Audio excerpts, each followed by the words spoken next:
আলহামদুলিল্লাহ রাব্বিল আলামিন ওয়াসসালাতু ওয়াসসালামু আলা নাবিয়িনা মুহাম্মদ ওয়া আলা আলিহি ওয়া সাহবিহি আজমাইন। সমাজসুধী, অতি সম্প্রতি আমার নিকটে একটি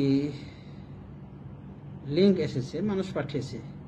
সেটি হলো কোনো এক বক্তা, তিনি জুমার খুতবায় খুব জোরালো গলায় বলেছেন যে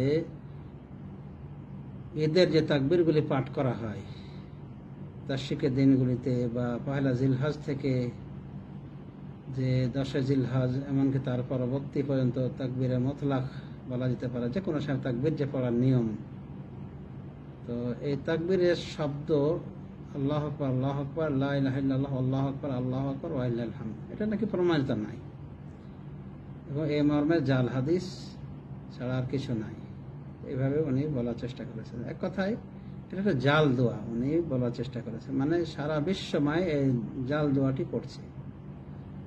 কারো এ মর্মে জ্ঞান হয়নি যে এটি একটি জাল দোয়া। উনি এই বিষয়ে সর্বপ্রথম জানতে পেরেছেন, যা বোঝা গেল, কারণ সবাই তো আমল করছে। কথা হলো যে এটা সঠিক নয়। উনি যে তথ্য দিয়েছেন এই তথ্য অসম্পূর্ণ। আসল কথা হলো যে এই মর্মে, এই তাকবীর মর্মে রাসূলুল্লাহ সাল্লাল্লাহু আলাইহি ওয়াসাল্লাম কোনো কিছু প্রমাণিত নাই, তবে সালাফ থেকে বর্ণিত হয়েছে। উনি যেটাকে অস্বীকার করেছেন এবং জাল দোয়া বলার চেষ্টা করেছেন এবং পড়া খুব নিন্দিত কর্ম সেটা প্রমাণ করার চেষ্টা করেছেন, এটা সঠিক নয়। তার বরং ইবনে মাসউদ থেকে হুবহু এইভাবে প্রমাণিত হয়েছে যে উনি তাকবীরগুলি পাঠ করতেন এভাবে, আল্লাহু আকবার, আল্লাহু আকবার, লা ইলাহা ইল্লাল্লাহ, আল্লাহু আকবার, আল্লাহু আকবার ওয়া লিল্লাহিল হামদ। দুইবার পাঠ করার, তাকবীর দুইবার পাঠ করার কথা হয়েছে।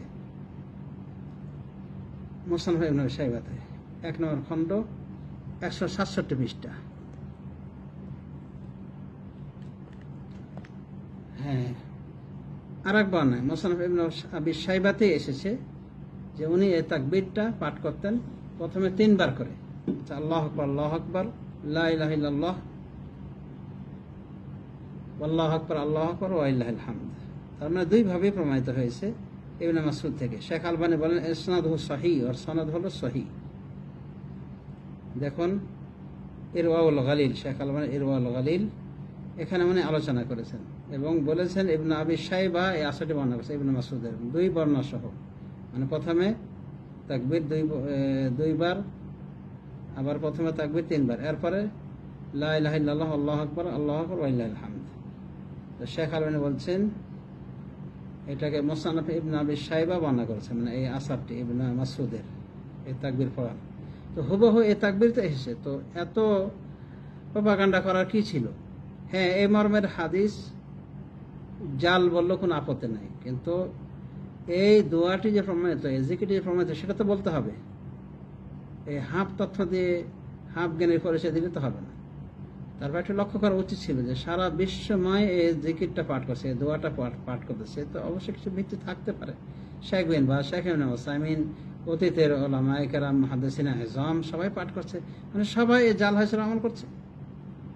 ঘটনাটা কি? আর একটু উনি যদি গবেষণা করতেন তাহলে কিন্তু পেয়ে যেতেন। দেখলেন না শেখ আলবানী ভুবন যারা মুহাদ্দিসিনে কি বলছেন যে এই তাকবীর প্রমাণিত, এইভাবে তাকবীর পড়া, আল্লাহু আকবার, আল্লাহু আকবার, লা ইলাহা ইল্লাল্লাহ, আল্লাহু আকবার, আল্লাহু আকবার ওয়া লিল্লাহিল হামদ। আবার এটাও প্রমাণিত ইবনে মাসউদ থেকে যে তিনি 3 বার পাঠ করেন তাকবীর, আল্লাহু আকবার, আল্লাহু আকবার, আল্লাহু আকবার, লা ইলাহা ইল্লাল্লাহ, আল্লাহু আকবার, আল্লাহু আকবার ওয়া লিল্লাহিল হামদ। তাহলে যেটা প্রমাণিত সালাফ থেকে, এবং এটা একাধিক সালাফ থেকে প্রমাণিত, তো যেটা প্রমাণিত সালাফ থেকে এসেছে সেটাকে জাল দোয়া বলে দেওয়া, পড়াটা আপত্তিকর, নিন্দিত বিষয়, সবাই জাল হাদিসের আমল করে জাল দোয়া পাঠ করছে, তো এগুলো কেমন কথা হলো?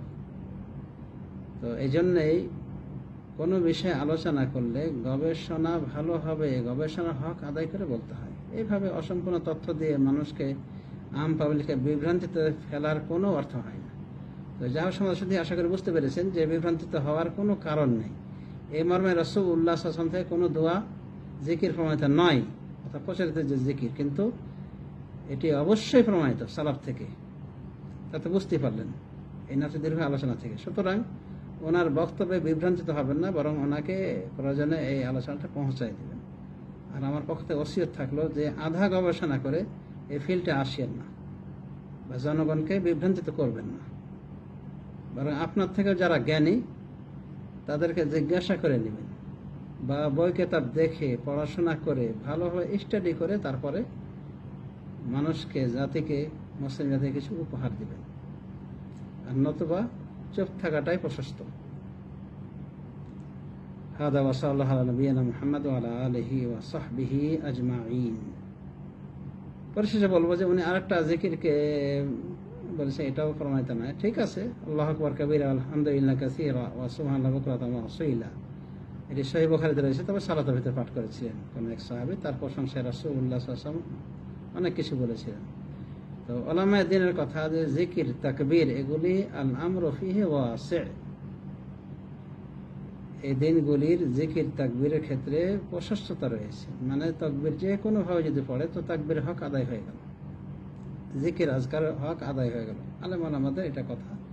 সুতরাং যদি কেউ এটা একটা তাকবীর, সেই হিসেবে যদি তাকবীর হিসেবে পাঠ করে সমস্যা হবে না ইনশাআল্লাহ।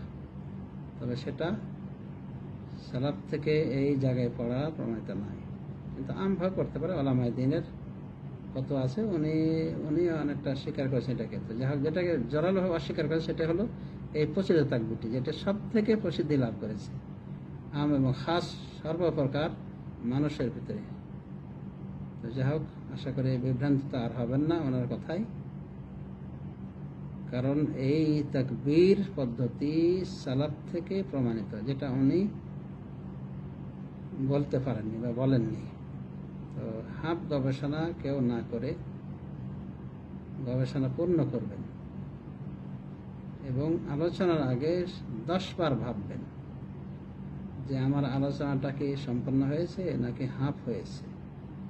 তো আল্লাহ রাব্বুল আলামিন তৌফিক দান করুন আমাদের সবাইকে, যেন আমরা সঠিকটা বলি, সঠিকটা গ্রহণ করি এবং চ্যালেঞ্জিং কোনো কথা বলার আগে যেন আমরা দেখে শুনে অগ্রসর হয় এই পথে। আল্লাহু আ'লাম। সাল্লাল্লাহু আলা নবী মুহাম্মদ ওয়া আলা আলিহি ওয়া সাহবিহি আজমাইন। আসসালামু আলাইকুম ওয়া রাহমাতুল্লাহি ওয়া বারাকাতুহু।